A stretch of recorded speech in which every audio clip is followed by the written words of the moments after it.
Hey, what's up, everybody? Welcome once again to News, Games, and More. This is IGN's week-daily News, Games, and More show, as you might have guessed by the title of this cleverly named show. My name is Max Scoville, and I'm joined today by Sydney Goodman. It's me. Janet Garcia. What's up? And Matt Kim. I'm just pointing in weird directions. I'm not even... It's always a little weird there. Yeah. How's it going? How are all of you doing? Good. I've had a lot of coffee. Yeah. Got the coffee? Yep. I'm ready to go. Well, today's episode is brought to you by dogs. This is Peppers, and he's here to say hello, and because he wants food, which is not time for yet. That happens later at 5. Anyway, we've got a bunch of cool stuff to talk about today. It has been a very busy day for wacky announcements. Big major chunk of Last of Us Part 2 gameplay got revealed on Sony's latest State of Play press event, YouTube stream, whatever you want to call it. We're going to be talking about that in a little bit. But first thing, today was the launch of HBO Max, and to celebrate, Zack Snyder tweeted out a very low-res photo of Darkseid from the Justice League cut that he's going to be doing. Did you guys get a chance to look at this JPEG that he put out? I did. It looks like it was made in like 2010. I'm very confused why it's such low res. I think that, he wants to keep some of the intrigue and mystery, but it's also, it's also probably concept art, which is usually to, give concept artists a bit of the benefit of the doubt. They usually kind of, knock that stuff out pretty quick and do a lot of, rapid prototyping and on all that. Now, by a show of hands, how familiar are all of you with Darkseid? Yeah? Okay, so we don't... Yeah. He appeared in the Justice League cartoons, and that's primarily what I know him from. What was your takeaway from the Justice League's cartoons, Matt? Of Darkseid? I liked the cartoon. I didn't have a strong opinion about Darkseid in particular, but, So he's the ruler of Apocalypse, which is another planet / dimension. He's like a warlord. He rules with an iron fist. And he wants to take over Earth with boom tubes, I think. Like, I know a little bit, but he's just, he's like he's a big bad. That's what they call. That's what they do. It. That's how they get into they come through the space with boom tubes. That's what it's called. They're like a billion planets. Why would he want this one? I don't know actually. I don't know because it's got the. Yeah, that's a great question actually. Because no offense to Earth or anything, but there's other planets, and I'm sure Earth isn't on the list, so I'm a little confused by that. That's such a good question. I think he wants to rule all of it. I'm not even sure. We're getting in the weeds here. We're going to piss off a bunch of people and get mean people in our Twitter mentions. But regardless, it's kind of cool that Snyder's like, hey, Darkseid is coming to HBO Max. And we got a little bit of actual sort of input on who's going to be playing him. The weird thing is that they actually did shoot a bunch of footage of Darkseid for Justice League back when Zack Snyder was attached. And there's an actor named Ray Porter who confirmed that he played the supervillain. He kind of tweeted out. He was like, hey, I guess I can say this now, but I played him. And he did an interview where he talked a bit about what we can expect from the voice, which I'm kind of curious about because he said, I went through a few different sort of vocal gymnastic things and kind of trying to figure out the voice. I needed it to be understandable, but it needed to be a voice that was not of this earth. And that's what I tried to go for. I can't wait to hear it either, because also, while I did this voice and everyone was really nice about it, I know that in post they probably did stuff to it, and I can't wait to hear that. Plus, the voice I did, it wouldn't be something that I could really project. It's hard, really hard on the vocal cords. Ray Porter is predominantly an audiobook narrator who has 360 audiobooks credited to him on Audible, which is a lot of talking. Mm-hmm. That's a good business, I feel, because he probably gets royalties whenever they're sold, and that feels good. Lots of cash flow assets. I've been listening to this audiobook actually about financial literacy. Cash flow assets, that's what you want, and that's what Ray Porter has. Did he narrate it, do you know? No, he did not. I do not think so. But the narrator of this book, I don't think so, only because the narrator of this book is not very good, and I don't imagine that they've done very many audiobooks and would not be very prolific. I was looking at his IMDb, and he also did a bunch of voice acting for like Bible story cartoons, like All right. the Book of Mormon, the animated series, and stuff like that. So that's gonna be weird if we're just like, if you know he's Darkseid, and then somebody pulls up like a cartoon of Moses, and it's like, that's also Darkseid. That'll be weird. So I have a question. I Shoot. don't know if anybody will be able to answer this. This is like a theme every week. Is that so? He finally came out on Twitter and was like, "Now I guess I can say this," but I feel like there's parts written or edited out of movies all the time. Are you expected to keep it a secret if you spent all this time like doing some part in a film and then it gets cut out? You're just never allowed to actually say that you were in these films? Like, is there a whole bucket of mystery characters that we've never seen or heard of because of this rule? That's a good question. I don't know what the legal jargon for that is, but that's extremely common. The actress who played Mon Mothma in Star Wars Rogue One had previously played her in Revenge of the Sith, but in like a scene that was cut like a whole lot. Like she had like way more lines in the original cut, and then they just kind of axed it. And so I guess a bunch of nerds were like, "She's back for Rogue One. It's Mon Mothma." But I don't know if she was on Twitter being like, I was Mon Mothma. I had way more scenes in my version.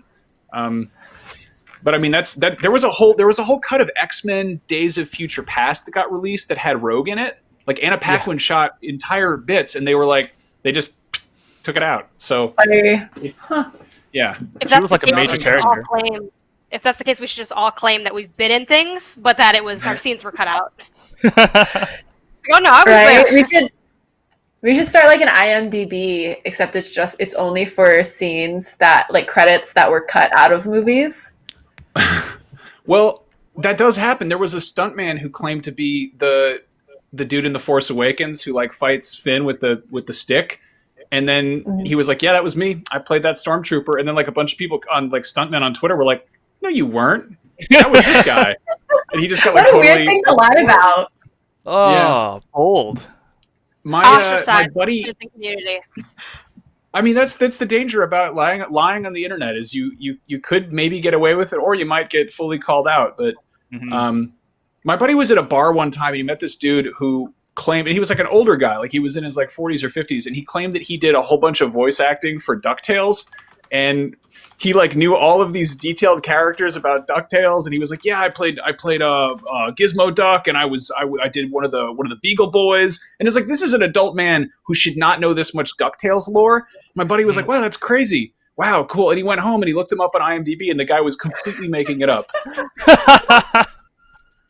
Was the lore real though, or was he making up the lore too? No, he was like, he knew his shit when it came to DuckTales. That's the really weird part. He was this like middle-aged man who just was trying to impress a 20-something, and this, my friend's a boy. I don't like know if he was trying to pick him up or About something by being DuckTales like, of all things. Right. "That's right, I was Gizmo Duck." Yeah, Well, he's well, had years to refine the lie. That's the thing. He's probably been honing this for some time. you know what they say, life is like a hurricane here in Duckburg. Anyway, speaking of things that are, I guess, places where things get exciting, the Liberty City and San Andreas are also, life is like a hurricane. Let's talk about Grand Theft Auto. So before anyone gets mad at us for whatever we put in the thumbnail or the headline, we don't know when Grand Theft Auto 6 is coming out.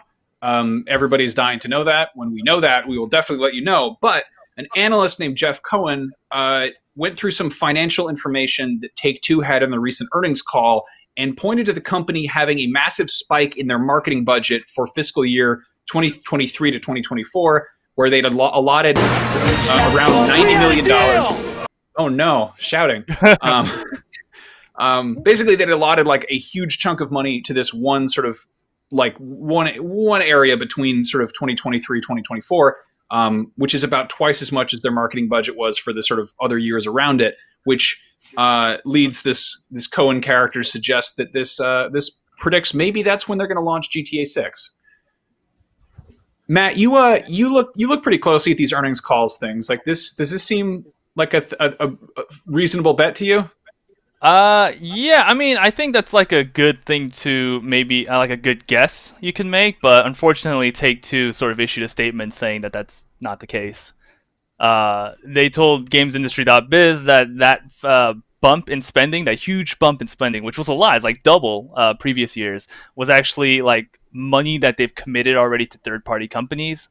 So for like licensing deals, for example, like we don't know what those commitments are, but for example, Take-Two works with the NBA, right, for the 2K NBA games. That could be a year when the license needs to be renewed and they need to promise the NBA sort of upfront money, like, hey, we'll give you this much to continue using the official NBA license, you know. So it weird. doesn't necessarily, so it doesn't actually necessarily mean that GTA 6 will be coming out in that year, because it's not, as Take-Two claims, internal marketing budget. It's third-party company commitments. Well, damn it! I wish I'd known that before we put that in the headline, man. I put a note in there. Don't put a note for like stop the presses, man. Good God. Well, no, this is interesting though, because like they just recently kind of rebuddied up with NFL to do what is it? They're doing like a more arcadey take on an NFL game as opposed to. They also used to be kind of in bed with the MLB. Do you think it's possible that we're going to see them kind of doing? I hope so. I loved those games. I mean, it sounds like the MLB is still pretty close with San Diego, who makes the show games, and EA has been working super closely with NFL for years, so it likely will be there. If it's anything sports related, it's probably the NBA, but we don't know for a fact.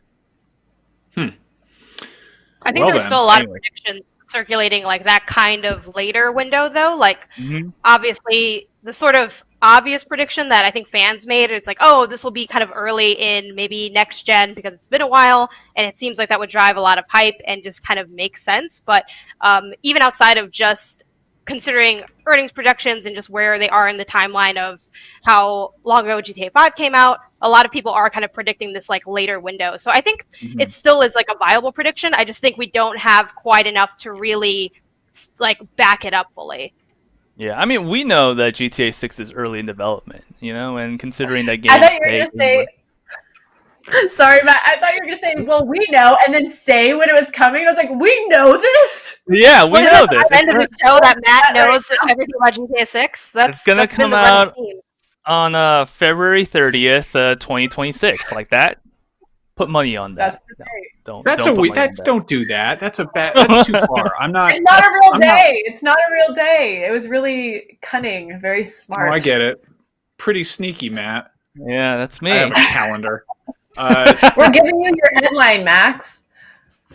So, no, I was looking at like release dates and kind of. I think that Rockstar has definitely gotten really smart about not like earlier on, like GTA 3 was released really close to the PlayStation 2's launch, but I think more recently as sort of, game development stuff has ballooned, they've gotten really clever about dropping games when there's already a pretty solid install base. GTA 5 was like 6 years into the 360 PS3 life cycle, something like that. Yeah.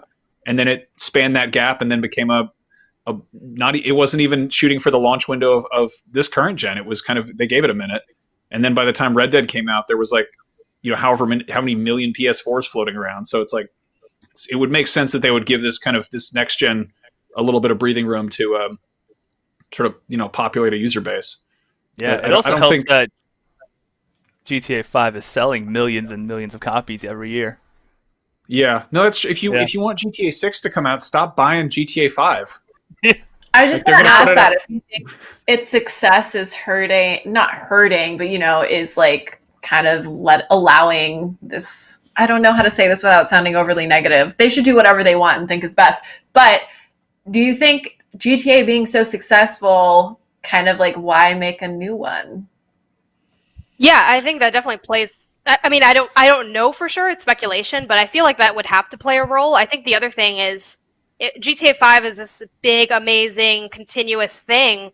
Like, if you're going to do GTA 6, it kind of has to be better, or else why make it exist? So I think that the success of GTA 5 isn't just about how much money it makes for the company, even though that's probably the biggest factor. It's also the fact that they have to outdo themselves, or else, because that's going to be the comparison point, right? How does it compare to GTA 5? And that's a really prestigious game. It's a lot to live up to. Well, here's a weird one. Do you think we'll ever see GTA Online break off into a separate... I mean, it already is kind of presented as a separate product from GTA 5, but do you think we'll ever see that go maybe free-to-play and then sort of like let that live on its own and then have... I mean, we've seen like... Even Call of Duty is kind of weird because there's not... What is it? Warzone. Not Blackout. Warzone. Yeah, Warzone is now like a free-to-play component, which is entirely like one whole ecosystem of that.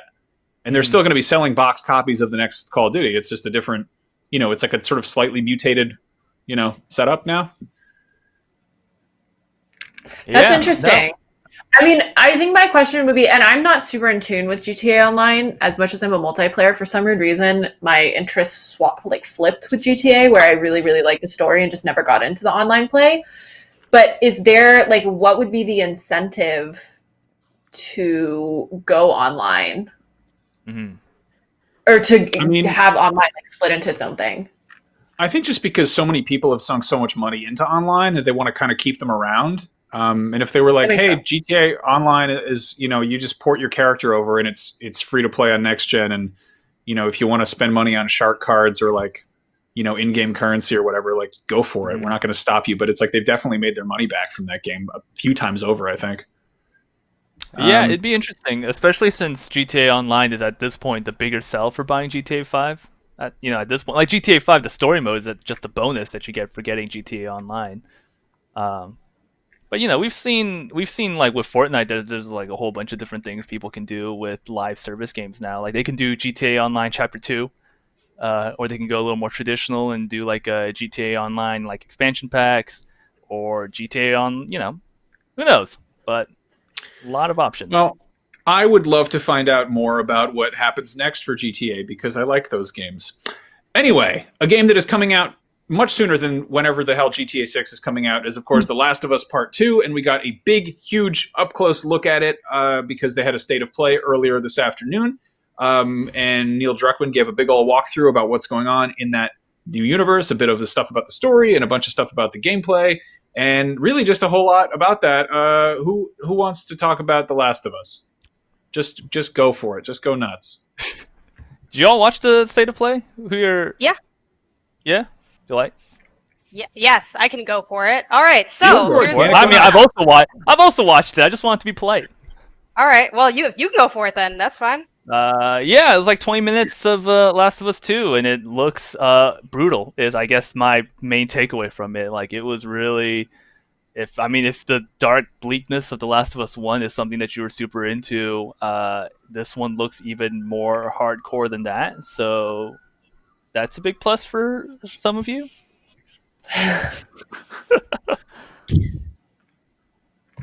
So we got to look at a Janet. You go for Janet. Come on, let's talk about Last of Us. Come on. Yeah. All right. So anyway, basically they did a couple breakdowns. The first thing they dove into was story. They mentioned that it picks up exactly where the last game left off, and they have a little bit of Joel narrating what happens at the end of that game. They mentioned all the main beats that now Ellie's 19, that she's currently living in Jackson, which is a town of survivors, and it's kind of a regular looking town, so they have electricity and everything. Apparently violence will hit the town and Ellie that causes her to go out and seek vengeance. They don't really get into what that is because obviously that's probably the main plot, and that you can expect to see new parts of the country and go through various seasons as well. They spend another chunk of time discussing the environment and the world building, so they use the line that the worlds are lush but deadly. Though I feel like they don't look that lush, to be honest. They look pretty dark and drab, in my opinion. But that doesn't mean they look pretty. It's just, they're kind of it's I don't really want to explore it. I just want to find the scraps that I need. But it's kind of a hellhole. It's not really a nice place to be. I'm not looking to hang out. I'm embarrassed. Okay, I didn't realize we were just summarizing the state of play. I thought we were giving impressions. You can do it. Had I known, I could have easily done it, but it's fine. Jack, continue. I feel embarrassed now because I had to, I try to be a little original with my thoughts on the state of play, but instead we're just. I feel like you said what was on your heart. I also wrote the bullets I'm reading off of, but that's its own thing. Anyway, it's true. Everything you're saying is something that I wrote. No, I'm just. It's all just information. Anyway. But like you guys, so other than me and Janet, none of you have like seen the state of play, or you guys just? No, I watched the whole thing. I wish I took a nap instead because I was sleepy this afternoon. But like, I don't know. This game is it looks incredibly well. Right here. Like I don't know. Like the game is out so soon. Like I'm theoretically sold on it, but at the same time, it seems like kind of a bummer. Like it seems like a bleak, sad, angry, upsetting game, and I'm like. I don't know. I kind of like that. You can throw a Molotov cocktail at a dog and it cries. That's horrible. Like I don't know. I guess it's actually one thing I thought was really cool is there was the presence. There was a bit where you saw somebody playing a Vita, and they were playing Hotline Miami, and it's like playing the Hotline Miami music, and I was like, I thought like a little bit on the nose because that's a game that's like, oh, do you enjoy hurting people? Like, but that was like colorful and almost way too cheerful and still weird and messed up. And then this game is like, all right, well now you get to burn a dog alive. And I was just like, all right, man, it's going to be well made, but just, I don't know. Yeah. Yeah. I mean, okay. Sorry, go ahead. Oh, no, I was just saying that was the last thing she heard because the girl that was playing Hotline Miami got stabbed in the neck after that. It's worth it. Well, not worth it, but it's not a bad soundtrack to go out on. But yeah, I don't know. The reason why I'm so quiet is I just don't really care that this game is coming out. Like, I feel like a lot of people are really excited. I'm so excited for you. That's fantastic. Like, I can't wait for you to play it. I hope you love it. And I think the way that Naughty Dog is selling this in terms of like, it's huge and wonderful and we're amazing at storytelling and it's going to look great. And I'm actually a really big Uncharted fan, so I love Naughty Dog storytelling. I just hate zombies and I don't like being stressed, which is why this game just like isn't for me. It literally combines the two things that I hate like most in the world. But just like, I don't know, I'm so conflicted because it feels like I'm like going to be missing out on this like really awesome like milestone in games and storytelling in games. And obviously like Naughty Dog set this precedent when The Last of Us came out in like storytelling in games. And like, I don't want to miss out on that, but I also just like don't like zombies. And every time they have one of these state of plays, they're like, look at this horrible thing that's going to chase you or yell at you, or you need to be afraid that it's going to pop out at you. And I just don't want any of that. And so I don't really know what to do. So that's my Last of Us little rant. That's fair. I mean, so this feels like one of those like 3-hour Oscar movies that everyone's like, oh, this is going to win Best Picture. It's going to sweep the Academy Awards. Everyone has to see it. And I'm like I didn't watch friggin' Marriage Story because I didn't want to. I didn't want to watch Kylo Ren and Black Widow arguing for 2 hours or whatever. Like, I didn't even really realize that's what I was watching. Oh my god, we need your analysis. That's how I make movies more fun for myself. Is I break them down into what more colorful characters the people played. Like I'm like, oh, if you want to like The Prestige is about Batman and Wolverine as competing magicians, or like Dunkirk is like, what if Venom won World War II? I don't. Please write this article. Please. What's Troy Baker's most fun role? What was he? He was the Joker. The Last of Us, starring the Joker. What was? What's on the Joker? If you were like Revolver Ocelot and his teen friend from what show? She was on Growing Pains. Ashley Johnson. So. Yeah, that doesn't work. I don't know, but no, like not to detract from this, but like I feel like this is such a weird game because if you love it and you're like, holy shit, this is awesome, people are like, you're a SJW cuck, and if you're like, I'm not really into it, people are like, you're being too negative, and it's like if you're just like, I have like very little doubt this is going to be an incredibly well made game because if you look at Naughty Dog's track record, they're like, when have they dropped the ball? Like when have they? Like when have they shipped a mediocre game? It's always been something ambitious and impressive. So like it shouldn't. At the time, perhaps could be. I will say I think I think the press tour that Naughty Dog is on has actually been working for me on my end because I haven't played The Last of Us since it came out back in 2011, 2010. That was 10 years ago, and I am gonna start a replay soon, like really soon, because genuinely, other than the incredible ending and like the opening, I kind of have blurry memories about the middle, right? And the like watching all the sort of like story drops and gameplay drops that Naughty Dog and Sony have been doing over the past couple of weeks have really reminded me like, oh yeah, this is like an element of The Last of Us that I really liked from the first one. Like, oh, that's right, I remember being frustrated by sort of the movement in The Last of Us 1, and the fact that you're a little more agile, a little more flexible in number 2 is really exciting for me. And like genuine, like the hype cycle is starting to get to me, you know, including like, even though I say like, oh man, today's state of play was like super brutal, at the same time it was like really impressive, you know. And so I think I'm kind of in that sweet spot to be marketed towards at this moment, only because of like how little I remember of most of the first one. Yeah, I agree with that in terms of the gameplay looking a lot more dynamic. One thing that was interesting to me from this was seeing the new ways that you can take on, I think it's clickers, right? Yeah, clickers, where you can kind of throw a bottle directly at them and then do a melee attack immediately towards them. It just kind of, I think, will make things a little bit more interesting and also offset some of the frustrations that if you played The Last of Us, the first game, you may have ran into, where you're in this room and there's like all these enemies and you're like, okay, be careful. And then you mess it up. They're like, do it again. And it just kind of gives you more ways to get out of it. And especially because like, thank you for giving me a use for these bottles, because I don't use the bottles and the bricks almost ever because I'm worried I'll run out. And it's like and then I also feel like they're not that useful for distracting people because they'll just move back anyway. So I like the idea of stuff becoming a little bit more fine-tuned, but also having more dynamics to them. Other things they showed off too were like different traversal elements with like the rope and everything. I think in terms of it being dark and depressing, it is dark and depressing. But what I kind of like about The Last of Us is that even though there's these incredible moments of tension, and I don't know how this game will balance tension and lighter moments, but one thing I like about The Last of Us is it's not constant tension. You have rooms that are really intense and areas that are really intense, but you also get to be like, okay, everyone's dead. Time to walk around this room and like collect some comic books or tell some jokes or just kind of look at how life used to be. And I like that element of it because it gives me time, as someone that is always scared and doesn't really like scary games, to kind of be like, okay, this is now like a little bit of a walking sim. I'm just opening drawers. I'm just tinkering with my gun. I'm just reloading and relaxing before that next encounter. And that's something I really enjoyed about the game. That's a really good point. Like the little details are what I think really make the first one special. And that's not the thing they're going to lead with in the marketing. Like obviously that's the stuff that you're going to discover kind of in the moment to moment stuff that's really going to really make it shine through. If you were like, hey, guess what's going to be in The Last of Us Part 2? The PlayStation Vita and ice cubes, it was a good day. I would be like, no, that's not true. That's not, neither of those things will be there, but they just, now Ice Cube exists in the Last of Us universe. So that's, you think I was not expecting licensed music.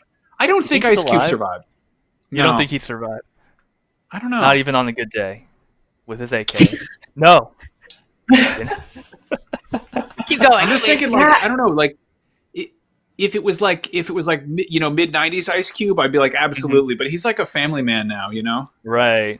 Not post road trip Ice Cube. No, yeah, no. Road trip. You know, some would say Joel is a family man, but some would also be wrong. I don't know. It depends on how you felt about the last game, you know. Yeah, so I think this also paints the dark picture that only in the apocalypse will anyone care about the Vita, which I thought was a depressing observation for them to make. Yeah, what? I mean, we know the reason why, but you're right. I feel like in the apocalypse, people might opt for a different handheld. How long is that battery life, even? Can it really, pretty good. On the Vita? No, it would last like 3 hours. Okay, yeah, you're right. No, but the screen on the full version, that wasn't the slim version. That was the OLED screen, my friends. That was the good one. You know, see, the battery is one thing. The part you're going to be screwed on is finding that proprietary charging cable. And if that was if they had the smaller slim one, you could charge it on a USB micro. But if you have the big one, it's got this big dumbass proprietary plug. And I mean, what are you going to do if you run out of space on your memory card? Because those things are impossible to find. I have the original, especially in the apocalypse.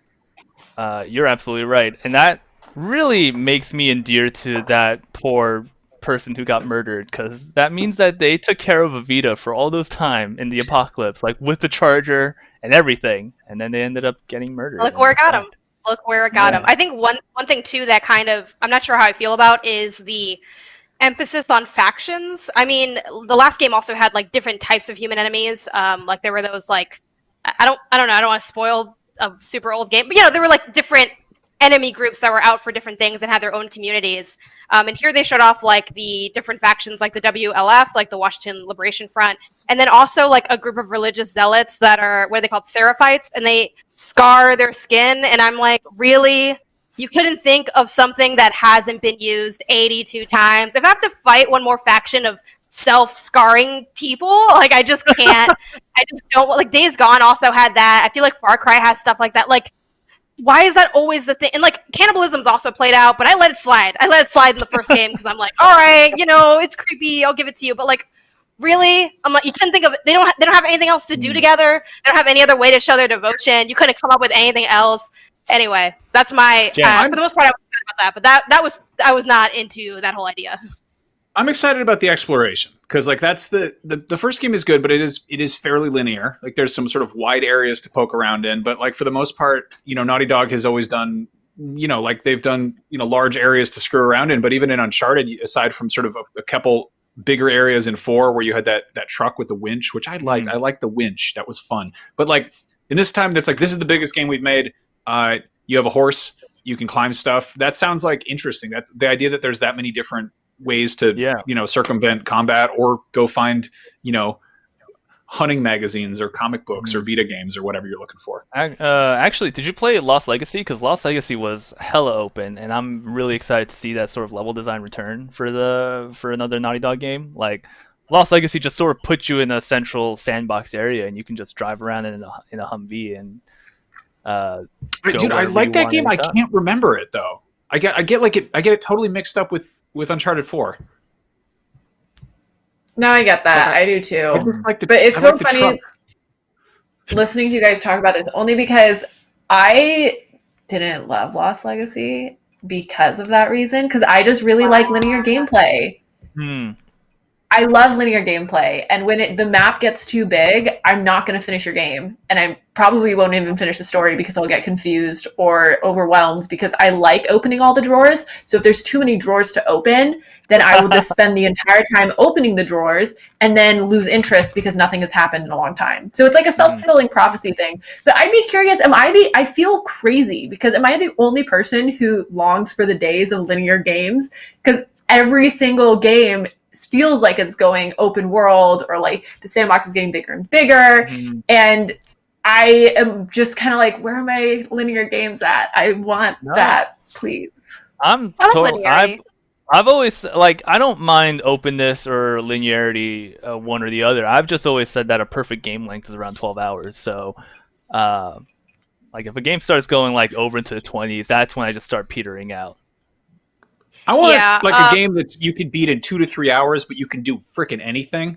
So like, and then it's really replayable. Yeah, like if somebody was like, you can rewatch your favorite movie, but every time you do, it's sort of different. I'd be like, that sounds crazy. Yeah, but I don't know. Like if a David Cage game was 2 hours long, I would be so stoked on that because those games are always like branching paths and different options. But if they just took all those options and just squished them and made it so like, here is a 2-hour experience that you will have to try really hard to make the same twice. And people, I say that and people are like, no, I want more value. And I'm like, you play it again and it's different. It's like just mix it up, Welcome to FMV games, which are super underrated and kind of have that same thing going on. Obviously, the gameplay is not nearly as rich because you're just selecting things, but that's why I like FMV games. It's really cool. I mean, are there any other, I guess, things we want to make sure that we cover from like the stuff that was showed off? It was pretty lengthy. And they showed had that big like end clip, but I think that's pretty much most of it. They showed the Shamblers, which are a new type of infected, and that was most of it. And Allies was a big, I think, emphasis in what they showed today as well. I've always wanted a game where I can hang out with somebody who will help me set a dog on fire. That's a good time. Sometimes. That's a friend for life. Someone in chat, and this was so funny but so dark, and I don't know if I can scroll up and find the name, said that dog knew what they signed up for, and I'm just like, wow, this is like some cold-blooded stuff. So shout out to that dark comment because I thought that was kind of amusing, even though it was messed up. But yeah. No, I get that. No, I wanted the enemy type. I think is actually really cool. I like that they sort of tease there being like weird, messed up boss clickers or boss like infected. That's one thing I was like kind of underwhelmed. But like there was one big fat what do you call like the big bloater boy who's in the gym. I thought I was like misremembering that where you fight him on a basketball court, right? Yeah, go one-on-one, square up. Yeah, that happens. That big dusty boy, you got to go and he's got the gas and you got to get him with the bricks and stuff. I'm the opposite. I loved that there weren't really boss fights in the first one and the thought of there being boss fights in the next one. Like, I'm not a big fan of boss fights. I feel like boss fights are the standardized testing of games where it's like, take what you know and apply it, but less fun and less creative. I don't want... I misspoke. No. I don't want boss fights. I want the big guys. I want big scary monsters that are hidden around places. Okay. Yeah. What were you going to say, Matt? Give me the... I feel like Jenna has a hot take for literally every aspect about video games. I could be like, I don't like HUDs in the bottom right corner, and Janet will be like, I love HUDs in the bottom right corner, and I will fight you to the death about I either have a very strong opinion or literally no opinion at all. There's no opinion. I'm like, I've never seen this, I have nothing to say. I have to agree, though, with your assessment of boss fights. Like, I agree with that. I like it. I feel like I felt that, but I didn't know how to articulate it, and you hit all of my pain points. Ooh, yay, but also that sounds painful. But yeah, sometimes they can be really fun and creative, but I think a lot of times they are just like, okay, here's a big bad so that we can say you have to do it. But I can't read what that says. There's something popped up on the screen, but it's all blurry at our end, so I don't know what it... I thought you guys were laughing to ask about Shadow of the Colossus. I was kind of chuckling too. Oh. So many people bring this up in meetings to try to drag me when the meeting is not related to it, that I don't like Shadow of the Colossus. I think it's dusty looking and empty, and no matter how many times you remaster it, it's still clunky and dusty looking. Like, I'm sorry. I will never get to that heartfelt moment y'all got to. It doesn't do it for me. It is definitely that is a clunky game, even remastered. But that is also like one of the most gorgeous. Like that remaster is so freaking gorgeous. So pretty. Mm-hmm. I didn't do the remaster though. I didn't do the PS4. I know that looks way better. I did the PS3 one, and I was like, they got to run this back because it still looks dusty. PS4 one looks way better. Well, no kidding, it's dusty. Well, I played it when the other one wasn't out. I couldn't play a game that didn't exist. Look at that! You can't complaining about a game that you haven't played the newest version of it. They took away so much of the dust, and they added some new dust. It's even better dust. It's very realistic dust. It's in HDR now. Part of me wants to consider playing it again to see, but I've also been burned before. Like, I had so many friends say Uncharted's awesome. Uncharted 1, I'm like, it's a little bit basic. I don't know, wasn't that great? They're like, Uncharted 2 though. Uncharted 2 though is awesome. And I'm like, cool, Uncharted 2. And I'm like, hey, this is kind of the same thing. They're like, hold up, wait, Uncharted 3. Uncharted 3, I was like, I still feel the same. And they're like, but Uncharted 4 though. And I'm like, no, I'm done. I retire. You lost. It could be a 10. It doesn't matter. I won't know. I'm not going to subject myself to it again. You had 3 games. I played all 3 games. It's over. I don't want to do it again. Uncharted 4 is very good, though. That's what people say. That and Lost Legacy, but I don't know if I can bring myself to do it again. Oh, sorry. That was the boss. We actually have to rename the show to Janet Garcia Shits All Over Classic PlayStation Games. That was the head of the company. That's what we're calling it now. This is the name of the show. There's no heat wave in San Francisco. It's just Janet's hot take. I like The Last of Us. All right, I got a poster right here. I like the state of play. I thought it was cool. No, it was good. That's. I mean. Our producer brought up Shadow of the Colossus. I didn't mention it. True. Yeah, well, it's because it's the new show is where you crap on the games that everyone loves for the Sony. I would love that show. I really want to be. I would love to be the Stephen A. Smith of video game journalism. That would be wonderful. What are you going to say? Mean things about the Ape Escape? Sure. Don't. Ape Escape's so good. We had to do like a thing about the best PlayStation 1 games or something, and I think maybe I was half asleep or drunk or something, but I was like, yeah, I'll talk about Ape Escape, and then I got this like frantic email at like 9 a.m. where it's like, you still down to write that about Ape Escape? And I was like, oh crap, gotta write a book report about Ape Escape. You also have a vivid dream about Ape Escape as well, where you were on the show floor and they asked you about like a game, like a remake or something. I think I did. I think that's why I volunteered. I was like, I had a dream about Ape Escape recently. I'm qualified for this. Right? Like, why is it always Ape Escape? Game content by way of premonitions. I love it. I really want more. I want. See if you took the mechanics and the graphics of The Last of Us, but it was a game about a bunch of escaped apes out there, and you had to go out and you had to like use boomerangs and shit to track them down and fight them. I'd be like, this is going to be a thrill. Isn't that game? Was it Mankind? Human Evolution? What? Ancestors. Oh, no. They had a cool trailer. They had a cool trailer. That game is where you play as the ape and you are trying to escape death and get pregnant. I remember that game. Oh. Brendan worked on the guide. It was a weird one. There's a game that I played once, and it sounds like Ape Escape, but different because you could play any animal, and you were in a zoo, and you had to like find a key to get out. But then there were other animals that were trying to like it was a PvP game, but with zoo animals. And the other two animals were trying to keep you in the cage. It was like very confusing, but it was Are you sure you really didn't dream weird. that? I dreamed No, the it was real. It was real.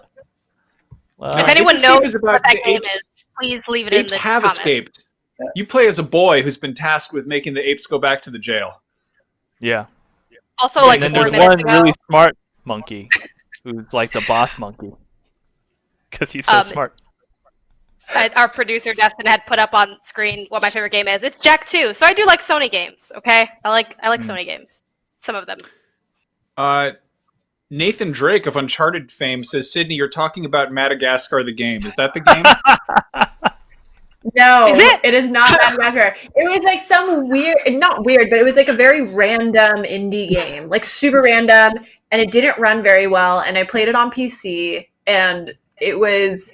I wish I could remember the name. It was just like the weirdest thing I've ever played. Huh? Was it Tokyo Zumba? Jungle? Free for all zoo combat battle royale. Was that it?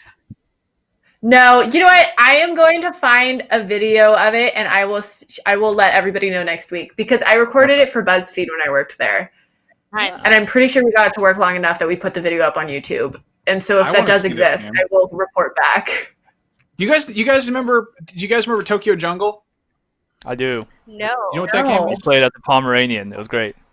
That was a good game. That was a post-apocalyptic game where all of the zoo animals had escaped and all the humans were dead, and you had to play as a Pomeranian dog, and you went around Tokyo and you had to like eat rats and stuff, and then you'd level up, and gradually you could become cooler animals, but it was a freaking roguelike, so it was hard as hell, and so you'd get your ass kicked by like birds, and then you found out there were dinosaurs walking around for no reason.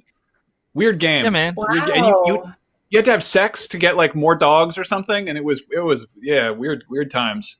Can we please put this together in a roundup so that I can play all these games? What are these games? Splatterhouse? Wait, somebody said Splatterhouse. I think that actually might be it. That's No. That's a game where you play as Jason Voorhees knockoff. No, that's not. It's not Splatterhouse. I think it has the word house in it, maybe.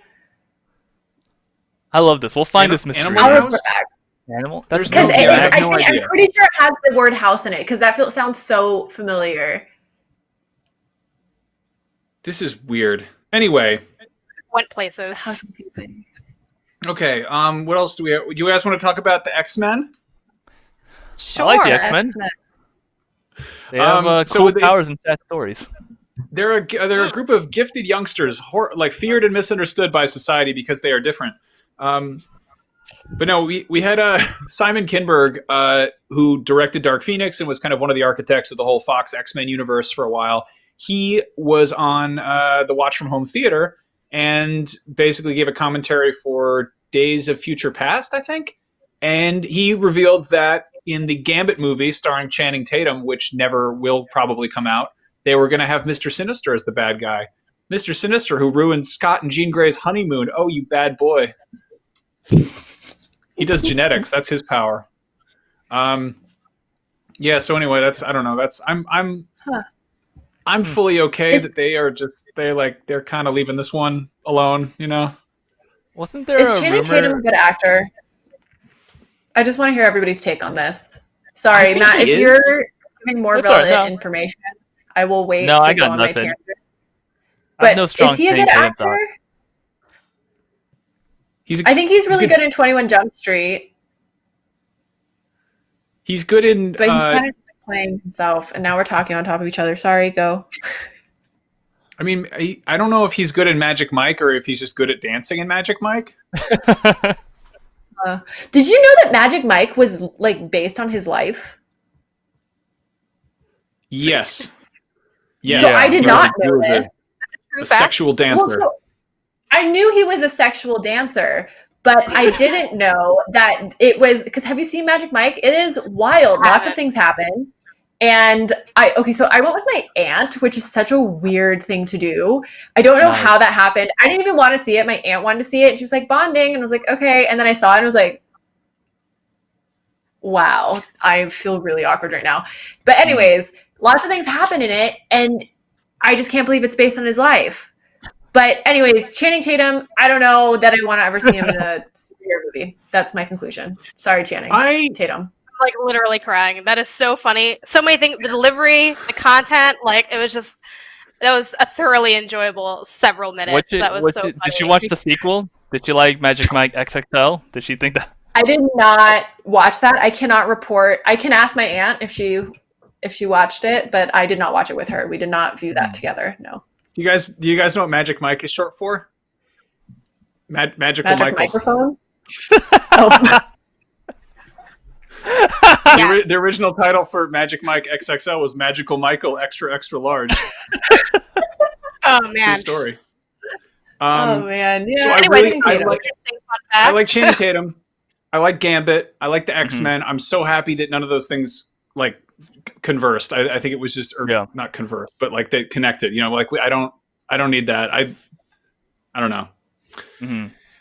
It would have made for an interesting version of your weird like headcanon that's just like their previous appearances into so the this is dumb as hell. I believe in, I think the actor should be, able to play the role, but I think that Gambit is like fundamentally like a sinewy, like gangly dude. He's got like a very weird narrow face that is made narrower by that weird body stocking he wears. And I think Channing Tatum is a beautiful man who has just a very wide face and kind of a stocky build. And it's just a weird casting choice. Well, they probably could have. I feel like they could have done stuff with that. Like they had, right? Is it Ryan Reynolds who's Deadpool, right? And like he is, the whole thing is that, well, not the whole thing, but like part of it is that like, oh, he's not attractive anymore, and he's all like deformed, disfigured, and and that he's like is no longer what he used to look like. So I feel like they found ways to kind of work within that before. I think they probably could have found a fix for that. What, like making like prosthetics to make Channing Tatum's face like longer? I don't know. Anything's possible. It would. I didn't say they could fix. I said they could kind of fix. You can make hot people uglier. It doesn't always work well in the other direction, but like this is possible. Yeah, but Max isn't saying that Gambit's ugly. Max is just saying that Gambit is like too. Channing Tatum is too thick. He's like a boy to be. He's a scrawny guy. Yeah. Channing Tatum is a thick boy. He's a thick boy. It's like you just gotta like lose all your muscle. Like, he has to go Christian Bale, the machinist. I was just going to say, didn't Christian Bale do that? I mean, if Channing Tatum was a serious actor, he could have. No, I think it comes down to bone structure. Like, he's just, he's like too jovial. Like, he's got like too, like, has a very, like, what is it? Cherubim? The angels? What was that? Yeah.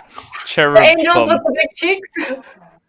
Cheeky. Oh, Cherub. Yeah, but he has a very cherub face. All right, so anyway, speaking of big gangly things that Fox used to have the rights to, Avatar 2 is going to resume production. Hooray, everybody! Those Na'vi are back, and John Landau revealed a hot secret and plot detail about Avatar 2. It's going to have boats. Cool. You put up a picture of the boats. There's two of them. There's a speedboat and then a bigger speedboat. Good for that boat. Yeah. It's boat time. Nice. Thank you. I'm always the one who says that kind of garbage. Well done. I approve. You really like Avatar, Matt? Are you excited for the boat? Yeah, no, I want to see it. I just, at this point, it feels like a joke that I hope to have the punchline for at some point. I want to know what happens. I want to see it. My sort of half-serious argument is that James Cameron has never made a bad sequel. He made Terminator 2 and Aliens, both of which had their sort of established worlds for him to play in. And the second all of the sort of housekeeping was out of the way, he was able to kind of go nuts and make this incredible action-adventure story in those respective universes.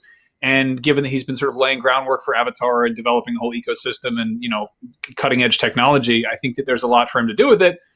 But again, it's also Avatar, which I feel like most people are like, I don't remember that film. I saw it 10 years ago. And Yeah, I don't remember it.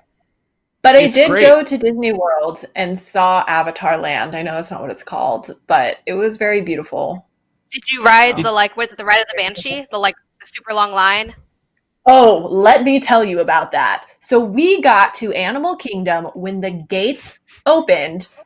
This trip was insane because it was like my husband was flying in from Minnesota and I was in Florida for an IGN shoot, and then we had no sleep. We're like, we're gonna get up early, we're gonna do this thing. It'll be great. We're only here for 2 days. Let's do it. And we get there, and somehow, I do not understand this, the line was 4 hours long upon our entry. And we entered the park at the time of the park opening. And we did not go on the ride because I did not have 4 hours in this park. But it was insane. And it was so interesting because the line queue was clearly not made with the popularity in mind. And so they would literally have to block off like walking paths so that kind of like Comic-Con, for the lines to get into like Hall H, how they block the walking path and there's kind of hall monitors that let people pass or whatever. It was nonsense, but so we did not go. But so wait. You're telling me that you were shocked at the wait for the Avatar World ride? I've been waiting for Avatar 2 for 11 years. That ride's really good, though. If you haven't ridden it, it's the best ride I've ever ridden in my life. It was awesome. That's what I've heard. That's why I was so bummed. I'm so sad that you didn't go. It's really, really fun. Yeah, but we only had 2 days, or we only had, I think it totaled like 12 hours at the park because it was like a very like quick hit thing. And we're like, we didn't want to devote 1/3 of our trip to one ride. Yeah. I mean, that's fair. It's really good, though. Well, I don't know. I mean, everyone I talk to is like, they're like, Avatar is like a running gag, but then you hear, anecdotes like that about people lined up to go on this crazy ride. And maybe some of those people are going to do the same thing when Avatar 2 actually comes out. Like, this is such a ridiculous movie project that he's got like three or four sequels in the works. And everyone's like, who cares about Avatar? And it's like, what if it blows up? What if it does bonkers numbers like it did before? Right. I think people are going to definitely be curious about it. Like, because of the success of the first one, like, I think that, I don't know if that'll be enough to carry it the whole way there, but I think that will be a driving force. I mean, I'm legit curious about what it looks like. Like, I'll probably watch it only because, like, even if I'm not super into it, I want to see what James Cameron spent 12 years on, Like, fine, let's do it, I guess. Take me for a ride. Question. This might be completely inaccurate or me remembering, but doesn't James Cameron kind of explore an aspect of like science or something with every film that he makes? Like there's, oh my gosh, I wish I remembered the whole, that's like a half thing of what I'm remembering. But similar to kind of how Pixar with each animated feature, they kind of explore and try and do something new in animation that hasn't been done before. And so my question is, has James Cameron said like what this new thing is, this new tech for this one? So his whole thing is he tries to drown an actor in all of his films. In Titanic, he tried to drown Kate Winslet, and in The Abyss, he tried to drown Ed Harris, and in Avatar 2, he's actually trying to drown Kate Winslet again. But a weird outcome of that is she learned how to hold her breath for 12 minutes straight. I'm not making that up. That's actually it. They're shooting the whole freaking thing underwater. That's what he learned how to do. He learned how to do mocap underwater, which is like a crazy achievement. Interesting. So wow. He apparently just likes going deep underwater. Like he owns a personal submarine or something and did a documentary about going like millions of miles down into the abyss or whatever. And like that's just his hobby. He just likes submerging himself really far down into the ocean. And I guess that's the sort of inspiration for Avatar 2, is that's why it's set in the water instead of in the trees, is he likes submarines and being underwater. He likes the water. He likes the water. So on the subject of totally wackadoo, bonkers, bananas film directors doing nonsense things, Christopher Nolan apparently blew up a 747 jet while shooting Tenet because it was easier than a miniature jet blowing up or doing it with CG. He was like, yeah, we'll just get an old jet and blow it up. He talked to Total Film UK. He said, I plan to do it using miniatures and set piece builds and a combination of visual effects and all the rest. We started to run the numbers. It became apparent that it would actually be more efficient to buy a real plane of the real size and perform the sequence for real in camera rather than build miniatures or go the CG route. I don't get that.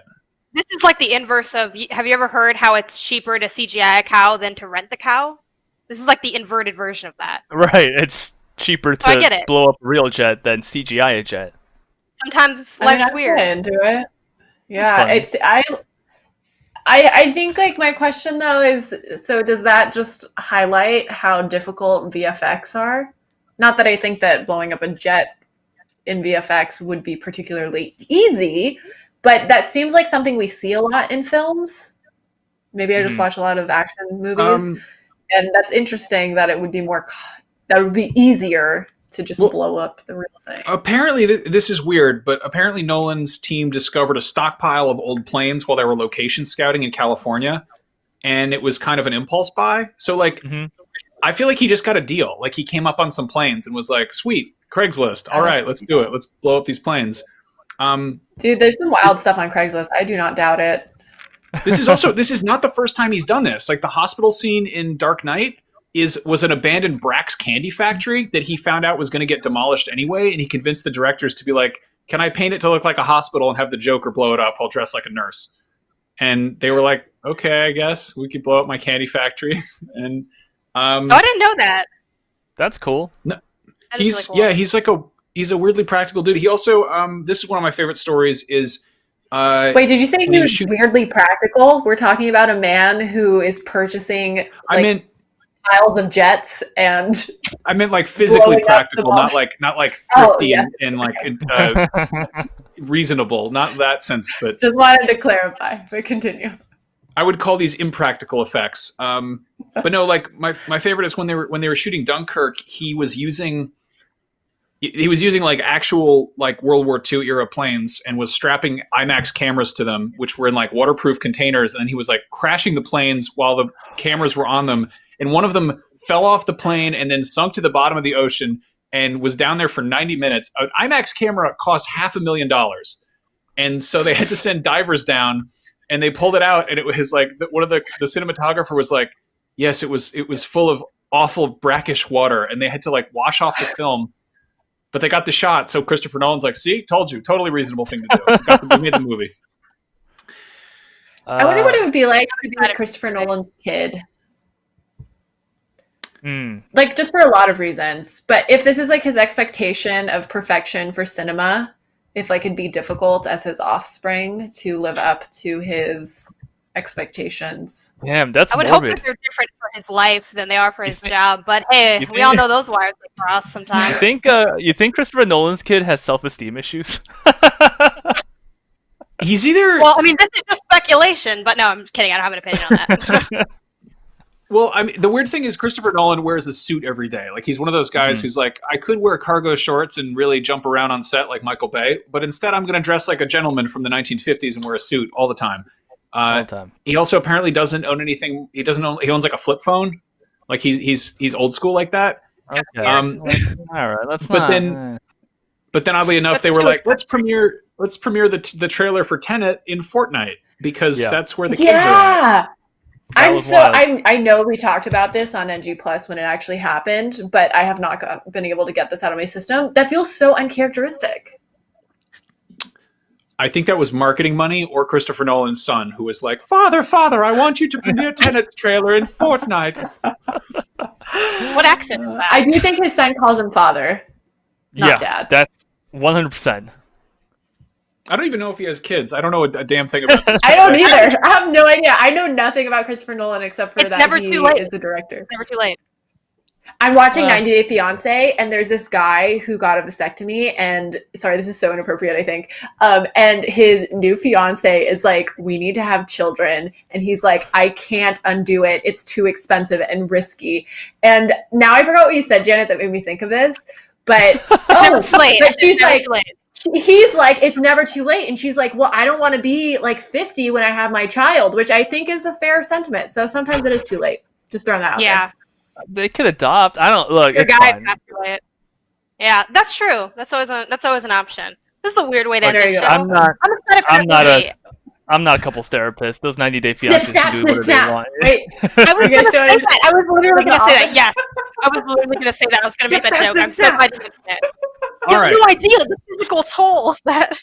Well, on that really weird note, I guess we should wrap things up. We didn't get to the bottom of that GTA 6 rumblings, or I guess we did. We were wrong, and I should have read the notes more closely before we started the show, and someone in the chat was probably very cross with us. But we did our best. We talked about setting dogs on fire. We talked about Christopher Nolan's. We even talked about vasectomies. All in a day's work here at News, Games, and More. We will be back tomorrow, same time, same place. Thank you all for watching, and thank all of you for hanging out. This was great. Good night. Bye.